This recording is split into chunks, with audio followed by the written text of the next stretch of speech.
Hello everyone, welcome back to Chisme and Championships. My name is Cristal, and let's go ahead and get started with today's episode as we have a couple things to get through. First, we're going to get started with Game 2 of the Pacers and the Cavaliers game. As we know, I did not do an in-depth look into Game 1 just because I want to get a feel for it. Now that I did, let's go ahead and get into that game more detailed. But we will also get a sneak peek at what the Timberwolves and the Warriors series will look like, who my cards will have, and yeah, let's go ahead and get started.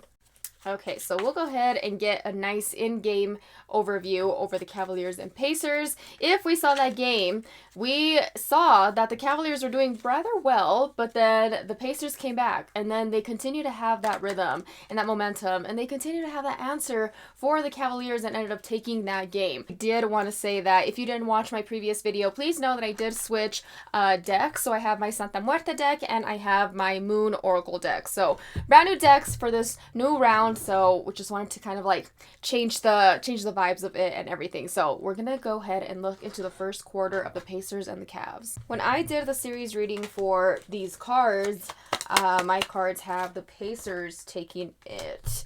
It looks like we have the Ace of Swords, the Fool, and the Six of Pentacles. It also looks like the Pacers actually won home court advantage because they won against the Cavaliers the previous game.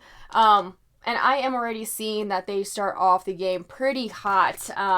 It could be, you know, they have the momentum. They still have that same mindset from the previous game. Like, they don't necessarily, I don't want to say that it gets to their head a little bit, but they do start with that same confidence. And we have a lot of, like, that young energy, that, like, fun, excitement. Like, both of these cards, they're looking up. They're looking up towards what's yet to come, and they're not necessarily backing down anytime soon. They're still very, like, strong and wielded strong toward it. So I believe that the Pacers will come in looking really, really good in the first quarter, so they'll possibly take the lead.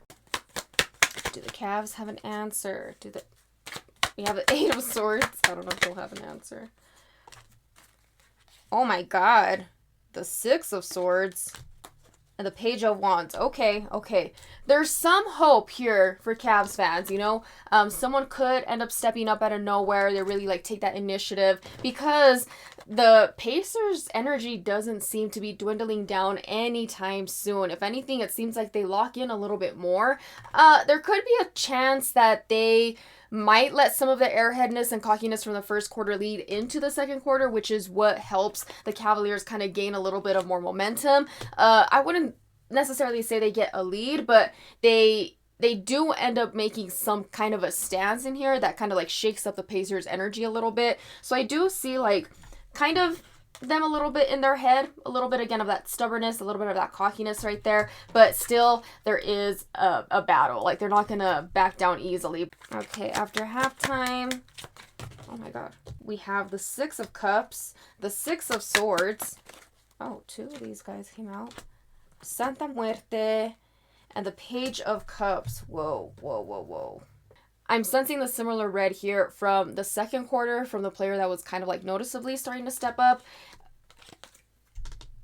I still see the Pacers, though, walking away from, like, I don't know if it's like they're walking away with a pretty good lead, so it doesn't matter what the Cavaliers do, or that they get some of that momentum going, but I still don't see that passion from the Cavaliers, you know? Like, it seems that anything that they try to bring up and bring in, there's an answer every single time. However, I'm also sensing a little bit more like slower pace and slower energy in this third quarter. So we'll see what happens at the end of this game. Fourth quarter. We have the Knight of Pentacles, the Three of Swords, and the Seven of Cups. Okay, so we have a lot of decision.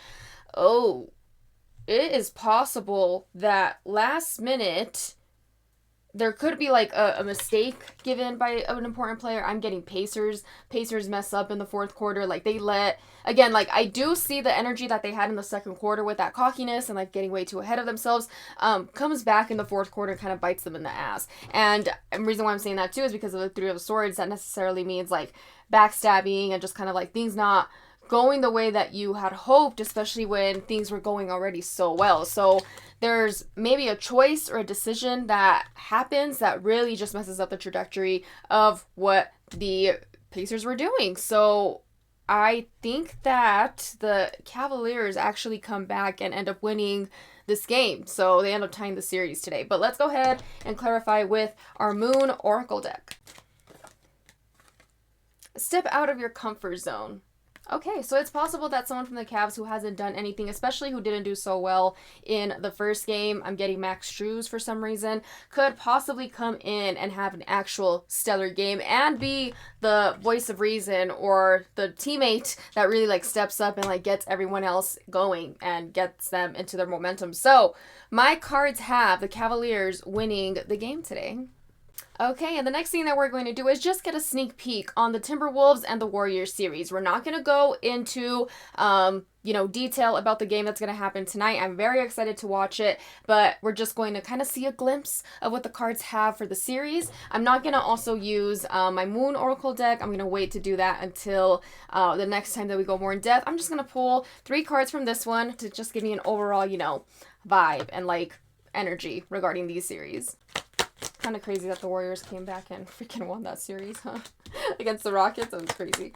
Okay, so we have the 6 of Pentacles, the 4 of Swords. We have received the 4 of Swords. This card has been not only a prominent energy in this, round and series, but in the previous one as well. And the 9 of Cups. Okay, so I see the Timberwolves. I absolutely see the Timberwolves. They have been waiting for this time and this moment. They have been here before. They've kind of been waiting and utilizing their tools for quite some time. And they're trying to get to their wishfulness. They're trying to get to that place that they have worked so fucking hard for. So my cards have the Timberwolves taking the series. It is honestly so crazy to believe that we are already in round 2 of the NBA playoffs, but that's the thing that makes it so exciting. It's just like how fast-paced it is. It's very chaotic in that same space, but I love it. I love playoff basketball. I am loving these games. I don't know about y'all, but this is just beautiful peak energy. Like I said too, I didn't think that the first round of the Eastern Conference was going to be as good. We had the Celtics and the Knicks go into overtime in game 1. And I also don't know if y'all took a look at the Nuggets and the OKC game. I mean, that was fucking gorgeous. If you did not see the end of that game, please have a look at it. I will have that video in my description when I do the more in-depth reading for the Nuggets and the OKC Thunder, as well as the other teams now, because everyone has already been finalized for this second round. Therefore, we're going to go more in-depth with all of these game readings. As a reminder, everyone, my giveaway is still live. I will go ahead and link the video below so you can watch it and follow the guidelines so you can join this giveaway because it's super exciting. And once we get through this one, it will help us get to the next giveaway that I'm also so excited to share with y'all. As always, keep liking, commenting, sharing, and subscribing to my channel. And please remember that I am on Spotify and on TikTok. I will also put those links in the description box below. Adios, everyone. Have a great day.